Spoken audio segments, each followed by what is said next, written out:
राकेश सिन्हा ने फरवरी में दिल्ली में द्वारका में चुनाव में वोट देकर फिर ये पोज किया अपनी धर्मपत्नी के साथ।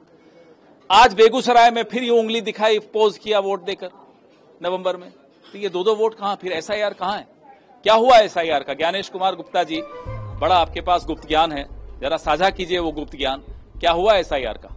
बिहार विधानसभा चुनाव 2025 के पहले चरण में मतदान के बीच भाजपा के पूर्व राज्यसभा सांसद और आरएसएस विचारक राकेश कुमार सिन्हा पर गंभीर आरोप लगा कि उन्होंने 10 महीने में 2 राज्यों में वोट डाला।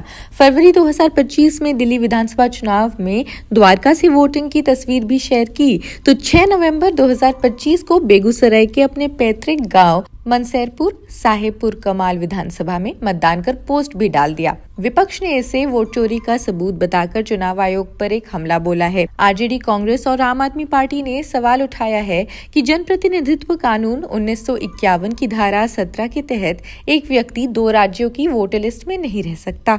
आप नेता सौरभ भारद्वाज ने कहा, सिन्हा दिल्ली यूनिवर्सिटी में भी पढ़ाते हैं, बिहार पता कैसे?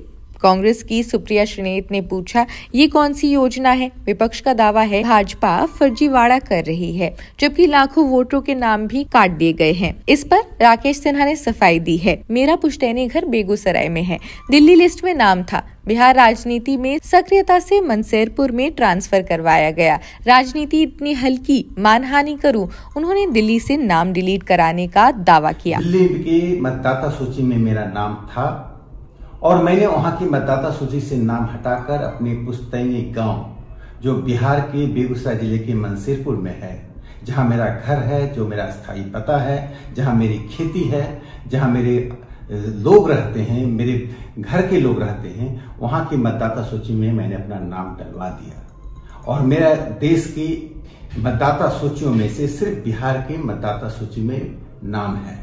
इसके बावजूद बिना तथ्यों को जांचे जिस प्रकार से आम आदमी पार्टी और कांग्रेस पार्टी ने सोशल मीडिया और टेलीविजन चैनलों पर गलत अफवाह उड़ाया, गलत आरोप लगाए, मैं उसकी सिर्फ निंदा ही नहीं करता हूं, बल्कि मैं कहता हूं कि इसके लिए मैं उन पर मानहानि का मुकदमा भी कर सकता हूं। दिल्ली लिस्ट में नाम था, बिहार राजनीति में सक्रियता से मनसेरपुर में ट्रांसफर कराया, मानहानि करने की भी धमकी दे डाली।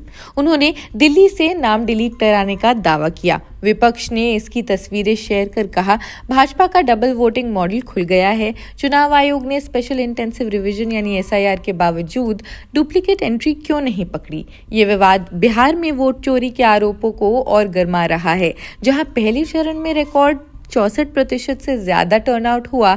इन सब आरोपों पर जांच की मांग भी तेज हो रही है, लेकिन चुनाव आयोग भी कुछ नहीं कह रहा है।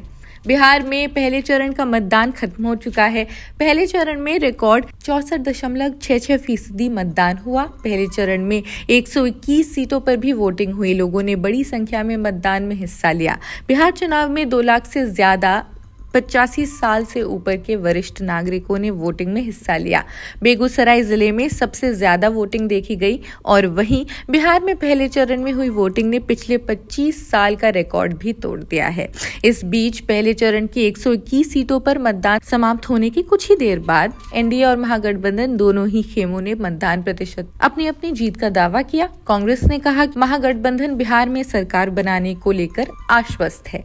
एएनआई से बात करते हुए कांग्रेस नेता पवन खेड़ा ने कहा, हम स्पष्ट बहुमत के साथ असली सरकार बना रहे हैं, शायद सिर्फ स्पष्ट बहुमत से भी ज्यादा। देखिए, जितनी भी शिकायतें आई हैं उसमें कई, इवन मुजफ्फरपुर से भी 3 शिकायतें जो मेरे पास आई हैं, मुझे पता चला, मैंने तुरंत भेजा तो पता चला उनका नाम है। मे भी कंफ्यूजन की वजह से रह गया हो, लेकिन उनका नाम था और फिर वोटिंग करके आया था। और ये शिकायत मुझे लगता है 30 मिनट आधे घंटे के अंदर हम लोगों ने निपटारा की थी। उसी तरह की जितनी भी शिकायतें आई वो हमने वेरीफाई की और गलत पाई हैं। एक आध जगह में जहां आपके वेरीफाई करने लायक उसमें डाटा नहीं था, मतलब पता नहीं चला था कि कौन मतदाता कहाँ है, तो बहुत सारे रीजन हैं। लेकिन इतने बड़े एक्सरसाइज में इतनी नहीं के बराबर शिकायतें हमको मिली हैं। इसका मतलब हम लोगों ने, और आप लोगों को भी जानकारी है, एसआईआर प्रोसेस में जो आप लोग सभी लोग साथ में थे,